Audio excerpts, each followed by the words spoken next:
Hello दोस्तों, आप लोगों का स्वागत है इतिहास की दुनिया 99 में। दोस्तों, बिहार डीएलएड में पूछे जाने वाले प्रश्नों का सॉल्यूशन इस वीडियो में आपको मिलने वाला है। तो चलिए हम लोग वीडियो को स्टार्ट करते हैं। पहला प्रश्न आपके सामने में है अक्रिय गैस से। अक्रिय गैस को हम लोग किस नाम से जानते हैं? निषिद्ध या उत्कृष्ट गैस के नाम से हम लोग अक्रिय गैस को जानते हैं। ठीक है। और अक्रिय गैस जो होता है दोस्तों, इनकी बाहरी कक्षा में इलेक्ट्रॉन जो होता है पूरा भरा होता है। यह अन्य किसी तत्वों के साथ अभिक्रिया नहीं करता है। तो अक्रिय गैस किसी भी तत्वों के साथ अभिक्रिया नहीं करता है। इसका बाहरी कक्षा में इलेक्ट्रॉन पूरा भरा होता है। बाहरी कक्षा में पूछेगा कि अक्रिय गैस का कितना इलेक्ट्रॉन होता है, तो 8 इलेक्ट्रॉन होता है। जैसे नियोन का बाहरी कक्षा में कितना होगा? नियोन का जो परमाणु संख्या है 10 होता है, तो पहला कक्षा में 2 हो जाएगा, फिर 8 हो जाएगा, तो बाहरी कक्षा में 8 आया। फिर उसी प्रकार हो जाएगा आर्गन का कितना हो जाएगा? 2 और 8, 8 और 8, तो बाहरी कक्षा में 8 इलेक्ट्रॉन होता है। लेकिन दोस्तों, आपको याद रखना है कि हीलियम एकमात्र ऐसा अक्रिय गैस है जिसका बाहरी कक्षा में 8 इलेक्ट्रॉन नहीं है, लेकिन फिर भी यह अक्रिय गैस है, क्योंकि यह अक्रिय गैस का इसको अपवाद के श्रेणी में रखा गया है। तो ये बात आपको याद रखना है। ठीक है। और अगर क्वेश्चन पूछे कि आवर्त सारणी में दोस्तों अक्रिय गैस को किस समूह में रखा गया है, तो आवर्त सारणी में अक्रिय गैस को 18वें समूह में रखा गया। अच्छा, 17वें समूह में किसको रखा गया है? तो 17वें समूह में हेलोजन तत्व को रखा गया है। किसको रखा गया है? हेलोजन तत्व को रखा गया है। हेलोजन तत्व में कौन कौन आता है आपको याद रखना है। फलनवा के बड़ी ऐतो AI आफत। तो ये बात आपको याद रखना है। F से फ्लोरीन, K से क्लोरीन, B से ब्रोमीन, I से आयोडीन, S से एस्टेटिन। तो ये सब जो तत्व है कौन है? 17वें ग्रुप का तत्व है। ये बात आपको याद रखना है, जिसको हम लोग हेलोजन तत्व कहते हैं। हेलोजन तत्व 17वें ग्रुप में है। 18वें में कौन है? 18वें में इनर्ट गैस, जिसको हम लोग अक्रिय गैस कहते हैं। अच्छा, और क्वेश्चन पूछा जाता है कि अक्रिय गैस की जो दोस्तों संयोजकता होती है वो शून्य होता है। क्या होता है? शून्य होता है। ये बात आपको याद रखना है। अब मैं आपको परीक्षा उपयोगी तथ्य बताता हूँ। चलिए, पूछेगा कि हीलियम सबसे हल्की अक्रिय गैस है। ऐसा कौन सा अक्रिय गैस है जो सबसे हल्का है? तो आपको क्या बताना है? हीलियम। और हीलियम को हम लोग गुब्बारे में भी भरते हैं। ये बात आपको याद होना चाहिए। ठीक है। आर्गन वायुमंडल में सर्वाधिक मात्रा में पाए जाने वाला अक्रिय गैस है। ऐसा कौन सा गैस है जो वायुमंडल में सर्वाधिक मात्रा में पाया जाता है? तो क्या बताना है? आर्गन बताना है। और इसी आर्गन का प्रयोग हम लोग किस में करते हैं? बल्ब में पूछेगा कौन सा गैस का प्रयोग किया जाता है? आर्गन का किया जाता है। रंगीन बल्बों में पूछे तो नाइट्रोजन का किया जाता है। ठीक है। रेडॉन और ओगेनसन रेडियोधर्मी अक्रिय गैसें हैं। ठीक है। रेडॉन सबसे भारी प्राकृतिक गैस है। क्वेश्चन पूछेगा कि सबसे भारी प्राकृतिक गैस कौन सा है? रेडॉन गैस है। ये बात आपको याद रखना है। अच्छा दोस्तों, रेडॉन गैस वहाँ पाया जाता है जहाँ भूकंप आता है। तो क्वेश्चन पूछा जाता है कि भूकंप आने पर कौन सा गैस की प्रचुरता हो जाती है? तो आपको बताना रेडॉन। भूकंप आने पर रेडॉन गैस की मात्रा बढ़ जाती है। ये बात आपको याद रखना है। ठीक है। ओगेनसन एक कृत्रिम रूप से संश्लेषित तत्व है। गहरे समुद्र में गोताखोरी के लिए हीलियम और ऑक्सीजन का मिश्रण सांस लेने में प्रयुक्त होता है। क्यों होता है? क्योंकि इनका गलनांक और क्वथनांक बहुत कम होता है। ठीक है। और हीलियम का प्रयोग हम लोग कहाँ करते हैं? गुब्बारे में, वेल्डिंग में, लाइटिंग में, और MRI में, और प्रिंटिंग फोटोग्राफी में हम लोग किसका प्रयोग करते हैं? हीलियम का प्रयोग करते हैं। अच्छा, कुछ अक्रिय गैस है जो आपको याद रखना है। अक्रिय गैस का खोज पूछेगा कौन किया था? तो खोज करने वाला था विलियम रैमसे, रैले और डॉर्न। तो ये बात आपको याद रखना है कि यही सब मिलकर अक्रिय गैस का खोज किया था। और अक्रिय गैस पूछेगा टोटल कितना है? तो 7 है। पूछेगा कौन कौन है? तो हीलियम है, पहला हीलियम है, फिर नियोन है, फिर आर्गन है, क्रिप्टॉन है, जेनॉन है, रेडॉन है, ओगेनसन है। तो ये बात आपको याद रखना है कि ये सब क्या है? आपका अक्रिय गैस है। और इसको याद करने का ट्रिक क्या है? अगर ट्रिक का याद करें तो याद रखना है, हे नेता और कर्मचारी, हे नेता और कर्मचारी जीते रहो। तो हे से याद रखना हीलियम, N से नेता जिसको हम लोग सोडियम कहेंगे, N से नियोन, AR से आर्गन, KR से क्रिप्टॉन, कर्मचारी से क्या हो जाएगा? क्रिप्टॉन, ZN से जेनोन। हे नेता और कर्मचारी जीते रहो। तो ये बात आपको याद रखना है। ये क्या है, अक्रिय गैस याद रखने का ट्रिक है। आप ऐसे भी याद रख सकते हैं, सारा गैस क्या हो जाएगा, अक्रिय गैस हो जाएगा। चलिए बढ़ते हैं नेक्स्ट अगला प्रश्न की ओर। मानव शरीर में तत्वों की मात्रा, कौन कौन सा तत्व मानव शरीर में कितना मात्रा में पाया जाता है। अगर पूछेगा कि मानव शरीर में ऑक्सीजन की मात्रा कितना पाया जाता है, तो 65% भैया पाया जाता है। कितना पाया जाता है, 65% ऑक्सीजन की मात्रा मनुष्य के शरीर में पाया जाता है। ठीक है, कितना, 65%। तो ये बात आपको याद रखना है। अच्छा, कार्बन पूछेगा कितना पाया जाता है, तो 18% पाया जाता है। मानव शरीर में हाइड्रोजन पूछे कितना पाया जाता है, तो 10% पाया जाता है। नाइट्रोजन 3% पाया जाता है। कितना पाया जाता है, 3%। और कैल्शियम 2% पाया जाता है। ये बात आपको याद रखना है। अच्छा, ऑक्सीजन कहेगा कि पृथ्वी पर कितना पाया जाता है वायुमंडल में, तो 21% पाया जाता है। कितना पाया जाता है, 21% पाया जाता है। कार्बन डाइऑक्साइड पूछे कितना पाया जाता है, तो 0.03% पाया जाता है। ये बात आपको याद रखना है। नाइट्रोजन पूछे कितना पाया जाता है, तो वायुमंडल में 78% पाया जाता है। 78% पाया जाता है। चलिए बढ़ते हैं नेक्स्ट। फास्फोरस पूछेगा कि मानव शरीर में कितना पाया जाता है, तो 1% क्या पाया जाता है, फास्फोरस। पोटेशियम पूछेगा कितना पाया जाता है, तो 0.35% पाया जाता है। सल्फर पूछेगा कितना पाया जाता है, तो 0.25% पाया जाता है। सोडियम 0.15% पाया जाता है। मानव शरीर में पूछेगा क्लोरीन कितना पाया जाता है, 0.15% पाया जाता है। मैग्नीशियम 0.5% पाया जाता है। और कॉपर पूछेगा कितना पाया जाता है, तो 0.5% पाया जाता है। लोहा पूछेगा कितना पाया जाता है, तो लोहा 0.004% पाया जाता है। चलिए बढ़ते हैं नेक्स्ट। विज्ञान के महत्वपूर्ण खोजकर्ता और उनके देश। ठीक है, कुछ यहाँ पर देखिए, रासायनिक तत्व और आविष्कार, इधर भौतिक विज्ञान और उनके अन्य खोजे। पीएच स्केल का खोज पूछेगा कौन किया था, तो डॉक्टर सैरेंसन ने किया था।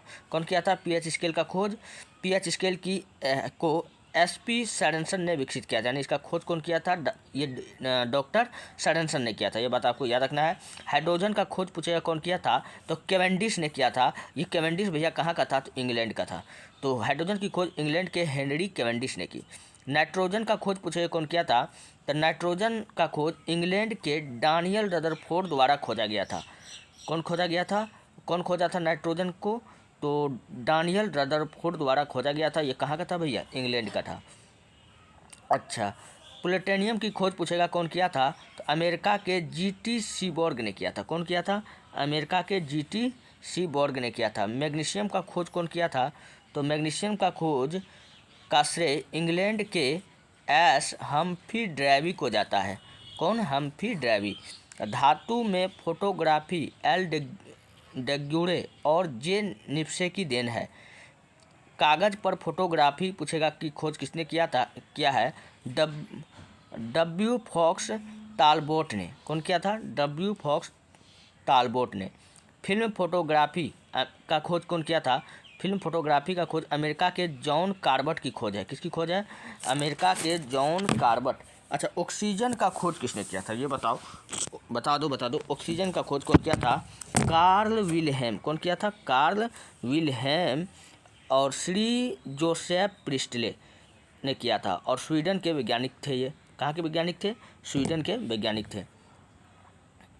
अगला, इलेक्ट्रॉन का खोज पूछेगा कौन किया था, तो इलेक्ट्रॉन का खोज जे थॉमसन ने किया था। और प्रोटॉन का खोज कौन किया था, गोल्डस्टीन ने किया था। और न्यूट्रॉन का खोज कौन किया था, रदरफोर्ड किया था। ये कहाँ का था, इंग्लैंड का था। आपको याद रखना है पेन बराबर जीटीसी, क्या रखना है, पेन बराबर जीटीसी। पी से याद रखना है प्रोटॉन, प्रोटॉन का खोज जी से याद रखना है गोल्डस्टीन। ई से याद रखना है इलेक्ट्रॉन, इलेक्ट्रॉन का खोज थॉमसन। एन से याद रखना है न्यूट्रॉन, न्यूट्रॉन का खोज चैडविक। तो ये बात आपको याद रखना है, इलेक्ट्रॉन, प्रोटॉन और न्यूट्रॉन का खोज कौन कौन किया था, ये मैंने आपको एक ट्रिक से भी बता दिया। चलिए, न्यूट्रॉन का खोज पूछेगा कौन किया था, इंग्लैंड के जेम्स चैडविक ने किया था। अभी मैंने आपको बताया। साइक्लोट्रॉन का खोज अमेरिका के लॉरेंस ने खोजा था। कौन खोजा था, साइक्लोट्रॉन का खोज अमेरिका के लॉरेंस ने किया। नेक्स्ट, यूरेनियम जर्मनी के मार्टिन क्लाप्रोथ द्वारा खोजा गया। यूरेनियम का खोज किसके द्वारा किया गया था, मार्टिन क्लाप्रोथ। यार ये कहाँ के थे, जर्मनी के वैज्ञानिक थे। ये बात आपको याद रखना है। अच्छा, यूरेनियम को हम लोग क्या कहते हैं, पीला केक कहते हैं। पीला केक पूछेगा हम लोग किसको कहते हैं, तो यूरेनियम का प्रयोग कर, यूरेनियम को कहते हैं, ठीक है। और नाभिक का खोज किसने किया था, तो रदरफोर्ड द्वारा किया गया था, ठीक है। नाभिकीय रिएक्टर का खोज किसने किया था, एनरिको फर्मी। कौन, एनरिको फर्मी ने नाभिकीय रिएक्टर की खोज किया था। ओजोन का खोज जर्मनी के सोनबिन द्वारा किया गया था। साइकिल का खोज किसके द्वारा किया गया था, स्कॉटलैंड के जॉन के मैकमिलन। कौन, जॉन के मैकमिलन ने साइकिल का खोज किया था और ये कहाँ का था, स्कॉटलैंड का था। साइकिल का टायर का खोज कौन किया था, जॉन डनलप। कौन किया था, जॉन डनलप किया था और ये कहाँ के थे, ब्रिटेन के थे। विद्युत धारा को एम्पियर में मापा जाता है। विद्युत धारा की मात्रक को हम लोग क्या कहते हैं, एम्पियर कहते हैं, ये बात आपको याद रखना है। नेक्स्ट, पाचन तंत्र में सहायक एंजाइम का कुछ परिचय हम लोग जानते हैं। एंजाइम क्या होता है, एंजाइम वे जैविक उत्प्रेरक होते हैं जो शरीर में रासायनिक अभिक्रिया की गति को बढ़ाते हैं। ये भोजन को सरल पदार्थों में तोड़कर पाचन में मदद करते हैं, इसे ही हम लोग क्या कहते हैं, एंजाइम कहते हैं। चलिए कुछ एंजाइम है। पेप्सिन पूछेगा क्या है, तो यह एक एंजाइम है। कई बार एग्जाम में आया हुआ प्रश्न है कि पेप्सिन क्या है, एंजाइम है। और ये करता क्या है, ये एंजाइम हमारे आमाशय की जठर ग्रंथियों द्वारा स्रावित होता है। क्वेश्चन पूछेगा कि पेप्सिन नामक एंजाइम कहाँ से स्रावित होता है, यह हमारे आमाशय के जठर ग्रंथियों से स्रावित होता है, याद रखना है। इसका मुख्य कार्य होता है कि भोजन में उपस्थित प्रोटीन का पाचन कर उसे पेप्टोन्स नामक सरल यौगिक में परिवर्तित करना। फिर एक एंजाइम है टाइलिन। दोस्तों यह टाइलिन नामक एंजाइम पूछेगा किसमें पाया जाता है, कई बार एग्जाम में आया हुआ है। तो लार में पाए जाने वाला एंजाइम का क्या नाम है, क्या बताना है, टाइलिन। मौजूद यह महत्वपूर्ण एंजाइम मुख्य गुहा में ही अपना कार्य शुरू कर देता है। यह भोजन को स्टार्च या मंड को विघटित करके उसे माल्टोज शर्करा में बदल देता है। रेनिन, दोस्तों रेनिन नाम का एंजाइम जो होता है दोस्तों, इसका काम क्या होता है, दूध के प्रोटीन का पाचन करना होता है। यह भी आमाशय की जठर ग्रंथियों से निकलता है और मुख्य रूप से शिशुओं में सक्रिय होता है। यह दूध में पाए जाने वाले प्रोटीन जिसका नाम क्या है, केसिन। दोस्तों इसी के कारण दूध जो होता है उजला दिखाई देता है। दूध उजला पूछे किसके कारण दिखाई देता है, इसी केसिन प्रोटीन के कारण होता है। और इसी केसिन का पाचन कर उसे अघुलनशील कैल्शियम पारा कैसिनेट में बदल देता है। कौन, रेनिन। एक होता है ट्रिप्सिन एंजाइम, और ये ट्रिप्सिन जो होता है ये कहाँ से निकलता है, ट्रिप्सिन अग्नाशय से निकलता है। कहाँ से निकलता है, अग्नाशयी रस में उपस्थित यह एंजाइम छोटी आंत में प्रोटीन के पाचन को आगे बढ़ाता है। यह आंशिक रूप से पचे हुए प्रोटीन और पेप्टिन्स को पॉलीपेप्टाइड्स में तोड़ता है। फिर होता है लाइपेज एंजाइम। यह एंजाइम भी अग्नाशय रस का हिस्सा है और वसा के पाचन के लिए जिम्मेदार है। यह वसा के अपुओं को वसीय अम्ल और ग्लिसरॉल में विघटित कर देता है। विशेषतः एंजाइम विशिष्ट होते हैं, यानी एक विशेष एंजाइम केवल एक विशिष्ट प्रकार के भोजन पर ही कार्य करता है। इनका कार्य तापमान और पीएच से प्रभावित होता है। नेक्स्ट तत्व और ये बता चुके हैं। चलिए नेक्स्ट, यहाँ तो हो गया है, ये सब तो बता दिए हैं। चलिए विटामिन और उसके रासायनिक नाम के बारे में हम लोग जानते हैं। कौन सा विटामिन, विटामिन ए को हम लोग क्या कहते हैं, विटामिन ए को हम लोग रेटिनॉल कहते हैं। क्या कहते हैं, रेटिनॉल कहते हैं। विटामिन B1 को हम लोग क्या कहते हैं, थायमिन कहते हैं। विटामिन B2 को हम लोग क्या कहते हैं, राइबोप्लाथिन कहते हैं। ठीक, विटामिन B3 को हम लोग क्या कहते हैं, निकोटिनेमाइड कहते हैं। विटामिन B5 को हम लोग क्या कहते हैं, पेंटोथेनिक अम्ल। क्या कहते हैं, पेंटोथेनिक अम्ल। विटामिन B6 को हम लोग क्या कहते हैं, पैरिडॉक्सिन कहते हैं। विटामिन B6 को पैरिडॉक्सिन, विटामिन B6 पैरिडॉक्सिन।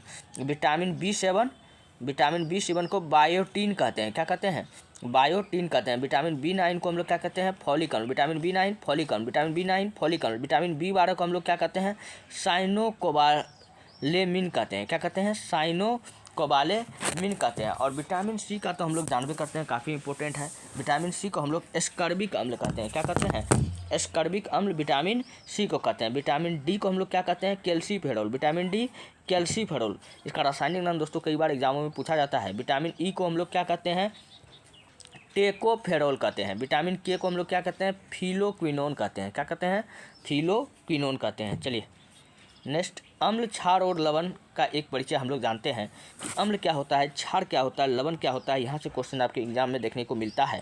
दोस्तों, अम्ल जो होता है वह स्वाद में खट्टे होते हैं और जल में घुलनशील, जल में घोलने पर यह H+ आयन उत्पन्न करता है। तो याद रखना कि अम्ल जो होता है स्वाद में खट्टे होते हैं और सभी खट्टे पदार्थों में क्या पाया जाता है, अम्ल पाया जाता है। अगर अम्ल को जल में घोला जाए तो ये क्या देता है, H+ आयन देता है। ठीक, अम्ल जो होता है दोस्तों नीले लिटमस पेपर को लाल कर देता है। इसका ट्रिक याद रखना, अनील, क्या रखना है, अनील। अ से याद रखना है अम्ल, नी से याद रखना नीला, ल से याद रखना लाल। तो अम्ल नीला को लाल कर देता है। ठीक है, प्रकृति में संक्षारक होते हैं, प्रकृति में संक्षारक होते हैं। उदाहरण कौन कौन सा हो जाएगा, अम्ल का हाइड्रोक्लोरिक अम्ल हो जाएगा, सल्फ्यूरिक अम्ल हो जाएगा, नींबू का रस में कौन सा अम्ल पाया जाता है, साइट्रिक अम्ल हो जाएगा, सिरका में कौन सा अम्ल पाया जाता है, ये सब बात याद रखना, एसिटिक अम्ल। ये सब क्या है, अम्ल है। नेक्स्ट, अब हम लोग जानते हैं क्षार के बारे में। जो क्षार होता है वह स्वाद में कड़वा होता है, स्पर्श करने पर साबुन जैसा चिकना महसूस होता है, जल में घोलने पर OH- आयन देता है, वे क्षारक कहलाते हैं। और क्षार जो होता है अम्ल नीला को लाल करता है और ये लाल लिटमस पेपर को क्या कर देगा, नीला कर देगा। क्षार कौन कौन सा होगा, जिसके अंत में OH लगा होगा वो सब क्या हो जाएगा, क्षार होगा। तो देखो NaOH कैल्शियम हाइड्रोक्साइड क्या है, यह क्षार है। CaOH का होल 2 साबुन जिसको हम लोग बेकिंग सोडा कहते हैं, ये सब क्या है, साबुन हो गया, बेकिंग सोडा हो गया, ये सब क्या हो गया, ये सब क्षार है। ये बात आपको याद रखना है। एक होता है लवण, लवण को हम लोग साल्ट्स कहते हैं। अम्ल और क्षारक के बीच उदासीनीकरण अभिक्रिया से निर्मित होता है लवण। अभिक्रिया, अम्ल का अभिक्रिया दोस्तों जब क्षार से होता है तो क्या बनता है, लवण, जल और उष्मा बनता है। ठीक है, ये आयनिक यौगिक होते हैं। तो क्षार क्या होता है, यह आयनिक यौगिक होता है और जल में विद्युत का चालन करते हैं। क्षार क्या करता है, जल में विद्युत का चालन करता है। उदाहरण सोडियम क्लोराइड, साधारण नमक, कैल्शियम कार्बोनेट, CaCO3, चौक, सोडियम कार्बोनेट, धवन सोडा, ये सब क्या है, लवण है। परीक्षा से संबंधित महत्वपूर्ण प्रश्न के और हम लोग बढ़ते हैं। हमारे शरीर में pH का स्तर 7.0 से 7.8 के बीच रहता है।